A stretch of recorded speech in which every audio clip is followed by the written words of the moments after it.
2. Drawing blood. The girl in the back seat wouldn't stop yelling. She had black hair and huge brown eyes, wide with fright. Maybe she was pretty. Griffin didn't know. All he knew was that right now she was a big problem. Even though he was freaking out, he forced himself to think, thank God no one was nearby. If he stopped and let her out, the way she kept demanding, this girl would run screaming to the first person she saw.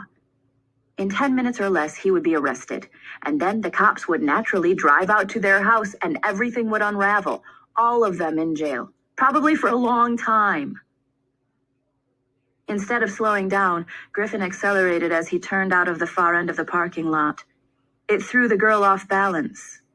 He winced as her head clunked against the window, but still he kept going. He was acting on pure instinct now. And instinct told him to get as far away as possible.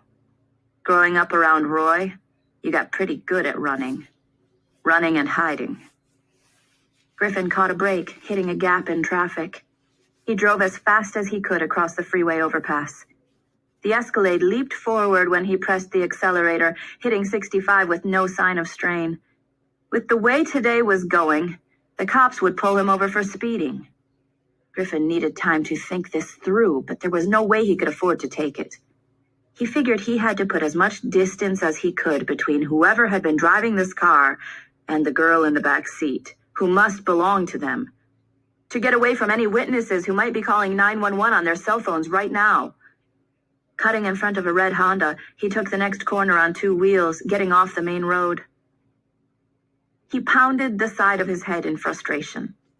How could he have been so stupid as to not notice that there was someone in the car? Griffin could hear Roy shouting at him, almost as real as the girl in the back seat, the girl who wouldn't stop yelling. He hadn't been able to see past the keys dangling in the ignition.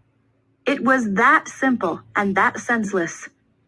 Griffin had been walking down the long rows of vehicles, looking like any other stressed-out Christmas shopper who couldn't find his car.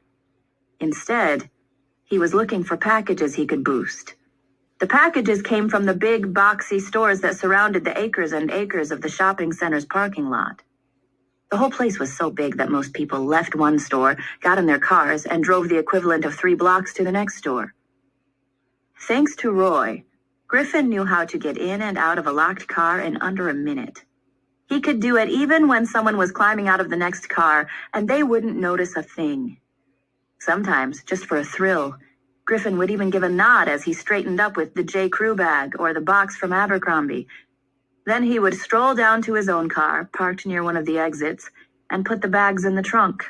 After the trunk was full, he would drive into Portland and across the river to 82nd Avenue, where any of a string of secondhand stores was happy to buy new merchandise for resale. No questions asked. The Escalade had been a gift. A surprise present meant just for him.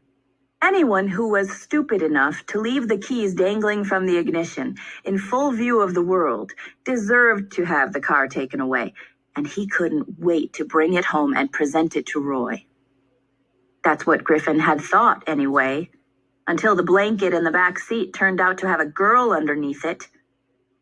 Ignoring the girl, ignoring his own panicked thoughts, the explanations and rationalizations he was already practicing for when he got back home, Griffin drove as fast as he could without losing control. Too fast for her to risk jumping out. He kept his head half turned, one eye on the road and the other on her.